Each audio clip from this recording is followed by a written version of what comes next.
The kitchen had gone cold hours earlier. The last log in the grate had burned down to a thin line of orange that gave no heat. The only light left in the room came from the BBC Micro on the table. Its screen held a steady green glow that made the edges of the keyboard and the stack of printer paper look sharper than they should have. The house was quiet enough that the small fan inside the machine could be heard turning. A line of text sat on the screen that had not been there when the last person left the room. It was not a program prompt or an error message. The letters were formed in the same block characters the machine always used, but the words themselves did not belong to any file that had been opened that day. The cursor blinked at the end of the line and waited. Someone came back into the room later and found the screen still lit. The paper tray on the printer was empty. The keyboard had not been moved. The message remained exactly where it had appeared. The person who found it stood in the doorway for a moment with one hand on the frame, then crossed the floor and read the line twice before reaching for the printer switch. The machine made its usual small mechanical sounds as it warmed up. When the first sheet fed through, the text printed without change. The paper came out warm at the top edge and cool at the bottom. It was folded once and set on the table beside the keyboard. The screen stayed on. The cursor kept blinking. The person pulled a chair closer and sat down. The stone floor felt cold through the soles of their shoes. They reached out and touched the side of the monitor casing. It was warm from the hours it had been running. The printer sat with its cover open, the fresh sheet lying flat. Outside the window, the lane was empty.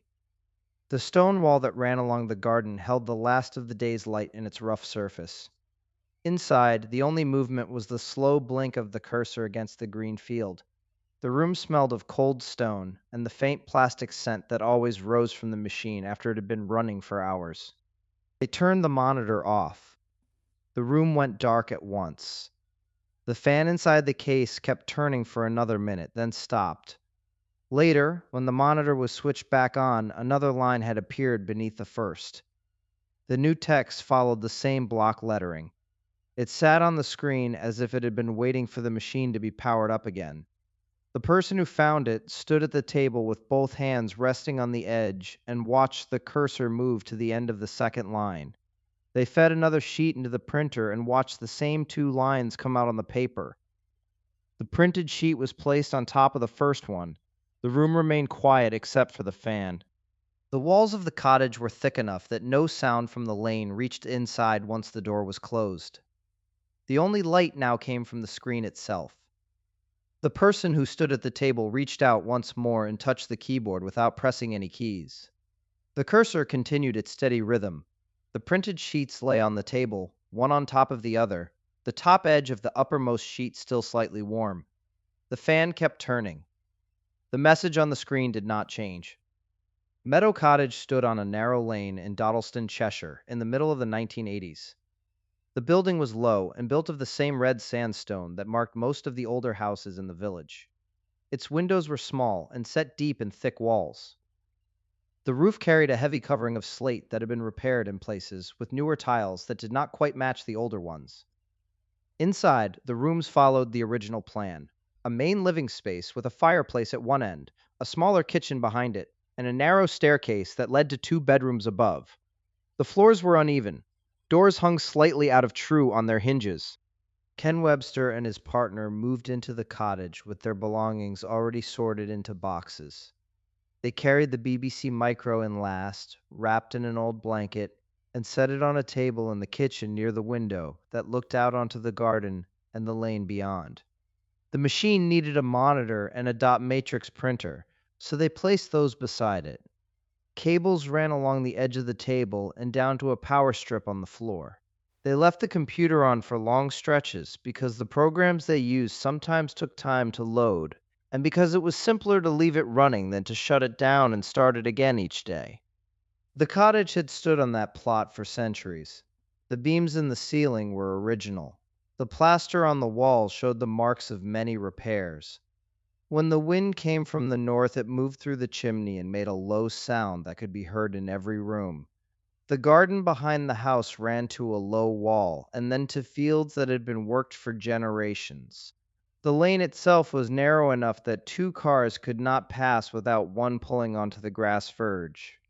At night, the only lights visible from the kitchen window were the single lamp at the end of the lane and the distant glow from the churchyard farther up the rise.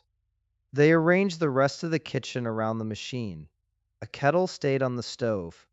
A stack of discs sat in a plastic tray next to the monitor. The table itself was an old pine piece they had found in the village, its surface already marked by rings from cups and plates. Each morning, one of them would check the screen before making tea. Each evening, they would turn off the monitor but leave the computer itself powered so the fan kept turning. The cottage stayed quiet enough that the sound of that fan carried into the next room when the doors were open. Outside, the village followed its usual pattern. A tractor passed once or twice a day. Children walked home from the school at the far end of the lane. The post arrived in the early afternoon and was left in a box by the gate. Inside the walls, the computer sat in the same place every day, its cables fixed along the skirting board so no one would trip on them. The sandstone around the window frame had been cut by hand long before either of them was born, and the table legs rested on floorboards that dipped slightly toward the center of the room. The machine stayed there through the seasons, its screen darker lit according to whether they needed it that hour, while the beams above it held the weight of the roof as they had for generations. The machine had been left on overnight because the work had run late. The screen had been dimmed until the characters were barely visible, but the power light stayed on and the fan kept turning. When the first person came into the kitchen the next morning, the text was already centered on the display. It sat in the same green phosphor the BBC Micro always used. The line did not match any file that had been opened the day before, and it did not match the usual boot messages or error prompts. They stood at the table and checked the keyboard first. The keys were cool to the touch, and the thin layer of dust along the top edges of the plastic had not been disturbed. They pressed a few keys to see whether the machine would respond as if someone had been typing, but the cursor only moved when they touched it themselves. Next, they checked the printer that sat beside the monitor. The paper tray was still full, and the ribbon cartridge felt tight when they turned the knob. No sheet had fed through since the last time they had used it. They lifted the stack of discs that lay to the right of the keyboard and checked the labels one by one. None of the discs showed signs of having been loaded after the house had gone quiet the night before. They decided to print the line anyway. The printer started with its steady mechanical clatter, and the single sheet came out exactly as it had appeared on the screen. They folded the paper once and set it on the shelf above the table. Later that morning, they switched the machine off, waited until the fan stopped, and switched it back on. The screen showed only the normal startup sequence. They loaded the usual programs and worked through the afternoon. When they left the room, the display was blank. The next morning, another line stood in the same place. It used the same characters and the same spacing, but it was not a repeat of the first line. They printed it as well, and added the new sheet to the folder on the shelf. Over the following days, the same pattern repeated. Each evening, the machine was left on with the monitor dimmed.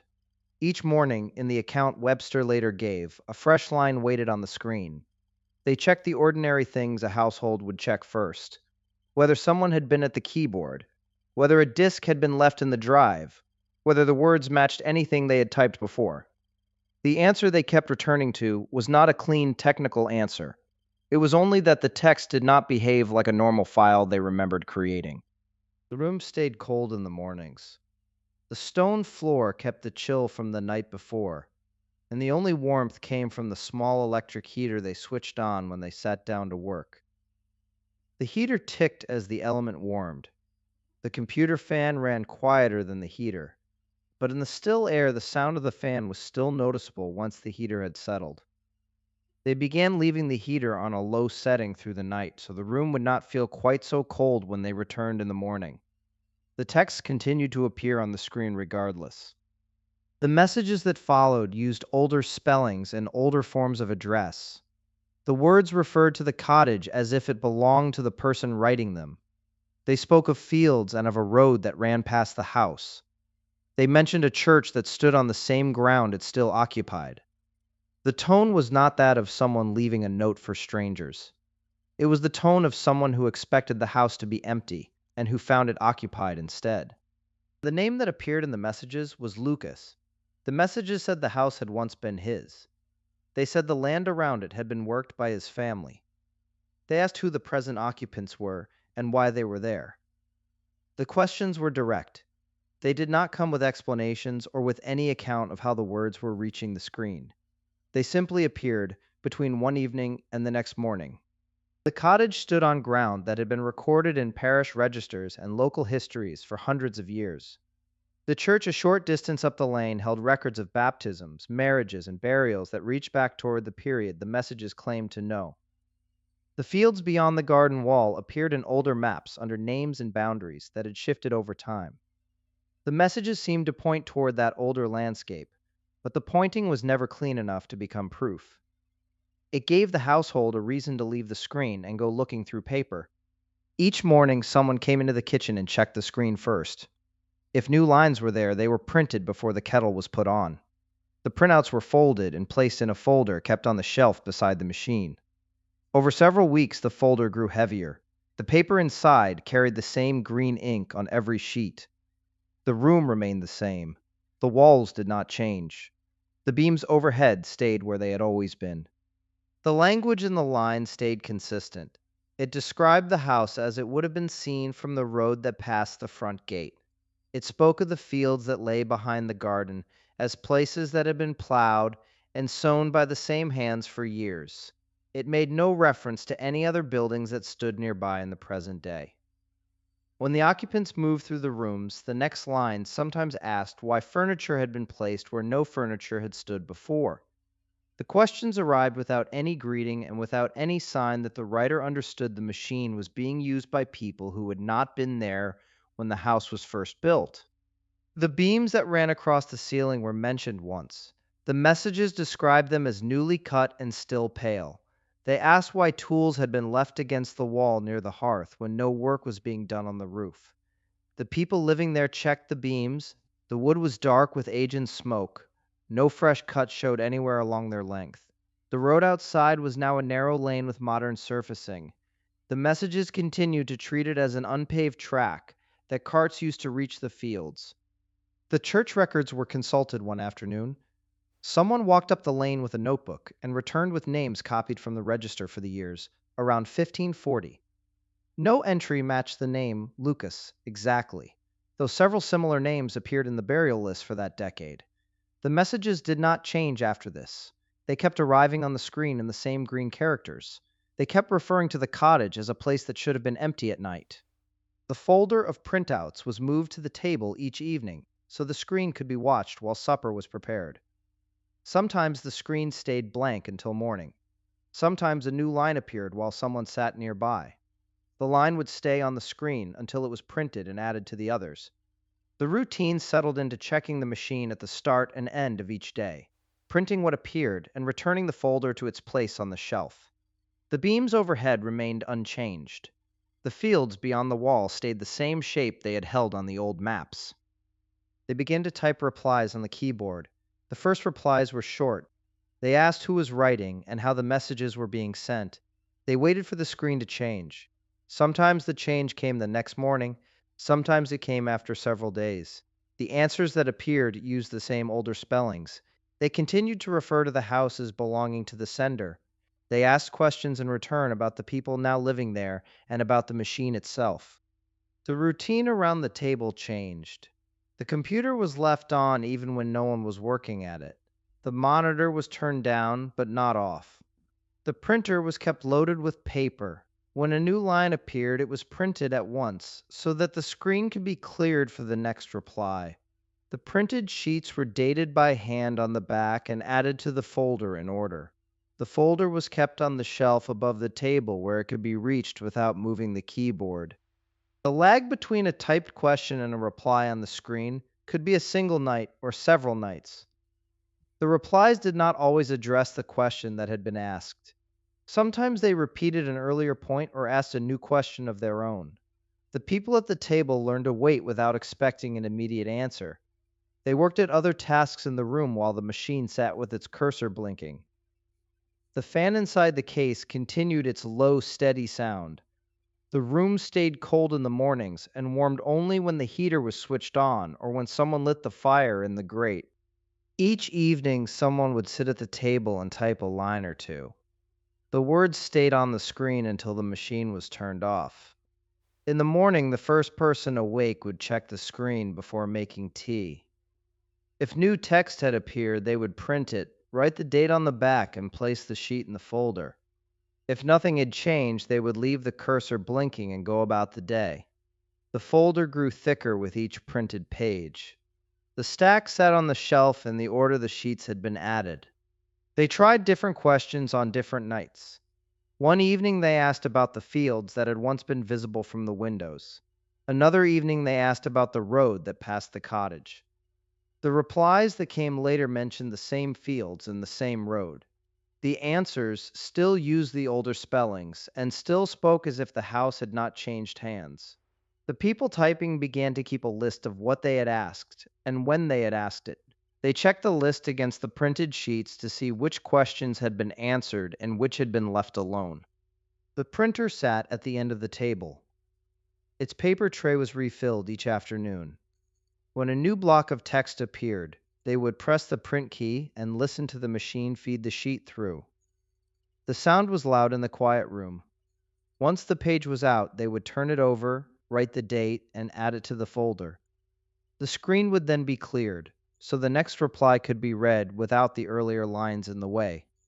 They kept the folder closed between checks, so the pages would not scatter if the table was bumped. Some mornings the screen remained blank. They would check it again after breakfast and again before the light faded. When text finally appeared, they would read it once on the screen and again after it had been printed. The answers still arrived without any account of how they had been sent. The household continued to leave the machine running through the night. The low sound of the fan became part of the background noise in the room. The folder on the shelf grew heavier as more sheets were added and dated. They took the folder from the shelf and carried the printed sheets up the lane to the church. The building stood at the end of a short rise, its door unlocked during daylight hours. Inside, a small side room held the parish registers on a wooden table beneath a single window. The volumes were bound in dark leather that had dried and cracked along the spines. Each page turned with effort, the paper thick and uneven at the edges. They worked through the entries for the middle years of the 16th century, running a finger beneath the lines of faded ink. They looked for any mention of a man named Lucas, or for another name that might explain the old spelling in the messages. Several names came close in sound, yet the trail did not become a clean match. That near-match quality is part of why the story works and part of why it remains fragile. Every suggestive name sent them back to the cottage with more questions, but none of the entries could walk out of the register and prove that the words on the screen had come from a dead man. From the church they moved through whatever local history they could reach: maps, older surveys, names copied by hand, and descriptions of fields that had changed owners many times. Some details seemed to echo the screen. Others broke the pattern or led nowhere. They noted the dates and compared them with the sequence of sheets in the folder, knowing that a suggestive boundary line was not the same thing as a witness. The archive gave the story texture. It did not give it a verdict. Back at the cottage, they walked the lanes that followed the old routes. The path behind the house still turned toward the fields, and the garden wall still made the present property feel tied to something older than the computer on the table. They stood at the wall and tried to imagine the cottage without the modern road surface, without the power line, without the green screen in the kitchen. Then they returned to the house with notes that were half research and half atmosphere, and placed them beside the printed pages. The search became part of the daily pattern around the machine. After breakfast, they would open the folder and read through the printed lines again, then decide whether to visit the churchyard or pull another map. In the churchyard, they examined the headstones for names that might connect to the messages. The oldest markers were worn smooth, their lettering gone, yet the dates on those still legible fell within the same span of years the messages had mentioned. They walked the rows once and returned to the cottage before dark. Each evening, they left the computer on and the printer loaded. When new lines appeared, they printed them at once and dated the back of the sheet before clipping it into the folder. The weight of the papers increased. They kept the folder closed between checks, yet the presence of the growing stack changed the feel of the room. The table remained the same, the keyboard and monitor in their places, but the folder on the shelf now held a record of both the messages and the steps taken to test them against the land and the books. The messages that followed the parish record search arrived on the same green screen, but the words no longer mentioned fields, boundaries, or the names that had appeared earlier. Instead, they referred to the BBC micro itself, to the way the text reached the phosphor, and to the electrical path that carried each reply back through the machine. One line stated that the link had been set in place, rather than discovered by accident. Another gave a year well ahead of the present, and described the cottage as a fixed point chosen for observation.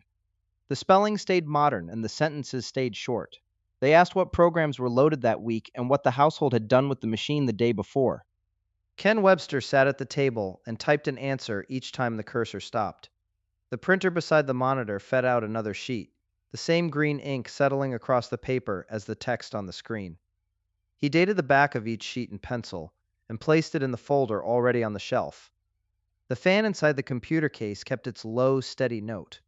Outside the window, the lane stayed empty after dark, the single lamp at its end the only light visible, until the churchyard glow appeared farther up the rise. The questions continued over the next evenings. They wanted to know the exact model of the disk drive attached to the machine and whether any new software had been added. They asked how many people were usually in the room when the computer was switched on. The replies were typed and sent, and fresh lines appeared in return. Nothing in the new messages spoke of the 16th century figure or of the land around the cottage. The tone stayed flat and procedural, as if the exchange were part of a larger procedure already underway. Each session ended the same way. The final line on the screen would ask for confirmation that the message had been received. Then the cursor would blink without further text. Webster would switch the printer off, stack the new sheets, and close the folder. The monitor would be left on for a while longer, its faint light reflecting on the table's surface. When the machine was finally powered down, the only sound left in the room was the settling of the cottage itself, and the occasional car passing on the road beyond the lane. The change in tone made the table and the chair feel closer together. The walls that had once seemed to reach back through the old spellings now appeared to reach forward as well. The same machine that had carried the earlier messages now carried these later ones, and the folder on the shelf held both sets without distinction. The green characters on the screen remained identical in size and color, whether the words came from the older lane or the newer one. Only the content had shifted, and that shift was enough to make the room register as smaller each time the fan started again and the cursor resumed its blink. The folder rested on the shelf above the table where the BBC Micro sat. Inside it were the sheets that had come off the printer after each exchange. Each sheet carried dark block characters transferred from the text on the screen, and on the back someone had written the date the page was said to have been produced. The paper showed the faint bend that came from passing through the tractor feed, and the edges held the small holes that had been torn away once the sheet was free. When the folder was opened, the sheets stayed in the order the account gave them, and when it was closed again, the stack returned to the same place on the shelf. After a message appeared, the printer was switched on, and the paper advanced. The machine made its steady mechanical sound while the line of text moved from screen to page. Once the sheet cleared the rollers, it was torn free, dated on the reverse, and placed on top of the others, already in the folder. This was how the book account describes the record being built. Not as a laboratory chain of custody, but as a household archive growing one page at a time. The folder grew thicker each time the process was repeated, and the dates on the backs formed the order the story would later follow. The physical sheets could be held, turned over, and stacked again without changing the story printed on them. They could be carried from the room and brought back. They could be left on the table for a time, and then returned to the folder. These actions made the pages feel stronger than a spoken haunting, because paper can sit under a lamp after the screen has gone dark. At the same time, the paper could not tell anyone who had typed the words first, or when the dates had been written on the backs. The printed pages gave the exchanges a weight that spoken accounts of a presence in a room did not carry. A person could point to a particular sheet and say it had been produced on a certain evening. The sequence of dates showed that the pages had accumulated over months rather than in a single sitting. The paper and the folder existed as objects that could be examined long after the screen had gone dark. Yet the sheets could not record the moment the words first formed on the display or the path those words had taken before reaching the printer. The cables stayed plugged into the same ports. The keyboard remained on the same table, and the power switch on the wall stayed in the same position it had occupied before the first line appeared. The book that later described the events treated the folder and the dated sheets as the surviving body of the case. It did not make the paper do more than paper can do. It presented the sheets as a record the household said it made at the time, and it left the question of origin to the reader. The physical objects remained separate from any conclusion about who or what produced the words that appeared on them. The pages could carry the story forward, but they could not identify the hands or the means that placed the text there. The BBC Micro sat on a table in one of the cottage rooms that several people used during the day. The keyboard remained in reach of anyone who walked in, while the machine stayed powered on. A person could sit down, type lines in older spelling drawn from books or parish records, and leave the text on the screen. Later, the printer could be turned on, the lines sent to paper, and the sheet placed in the folder that already stood on the shelf above the table. The blocky printed characters and the slight curl in the paper matched ordinary use of the printer. Nothing in those physical marks required any source outside the room. Discs could be swapped without drawing notice. One disk might hold ordinary programs while another carried prepared text files. A file could be loaded, displayed, and printed during a short interval when the room stood empty. The screen could then be cleared or dimmed, and the machine left running so the next person who entered would see only the cursor blinking. The dates written on the backs of the sheets could be added after printing, once the paper had been stacked and read. The folder itself offered no lock or seal, only a place to keep the growing stack in order. Early home computers of that model often left files open or retained screen memory if the power stayed on. A line typed hours earlier could still appear when someone returned, creating the impression that text had arrived on its own. Routine behavior of the machine could therefore be read as something more once the first unusual spellings had been noticed. Over months, the same sequence could repeat. Text entered by hand, printed later, added to the folder, and the dates adjusted to match the claimed order. The cottage had more than one regular occupant. Any of them, or a visitor who knew the usual times the room stood empty, could perform the same steps.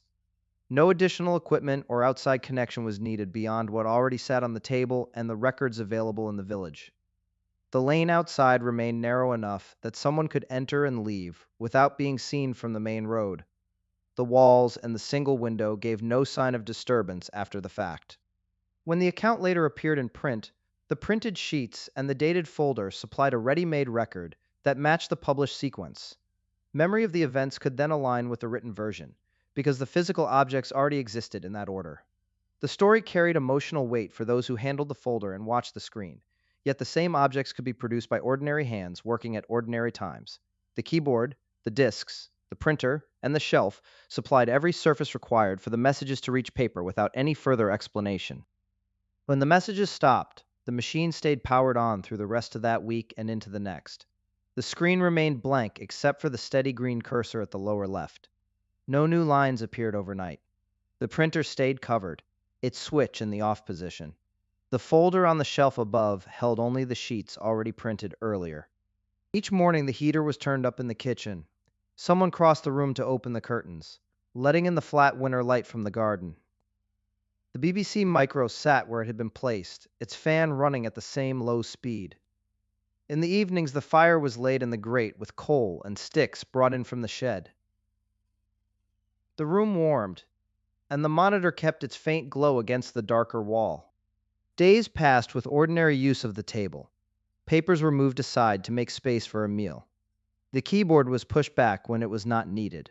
Once or twice the disk drive was opened and a different program loaded for unrelated work, then the original disk returned. The cursor continued its regular blink whenever the screen was left on. No one typed a new line addressed to the previous sender. Outside, the lane stayed narrow and unpaved at the edges. Frost formed on the grass between the cottage and the field wall. The wall itself showed the same line of stones it had held for years. Inside, the only added sound was the occasional click of the heater thermostat or the settling of embers in the grate.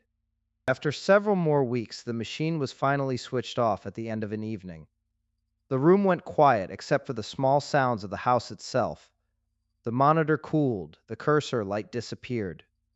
Later, when the machine was turned on again, for other reasons, the screen showed only the empty field. The same cursor resumed its place at the bottom and blinked at the same steady rate. The cottage continued as it had before the first messages appeared. Footsteps crossed the kitchen floor. A chair was pulled out and pushed back in.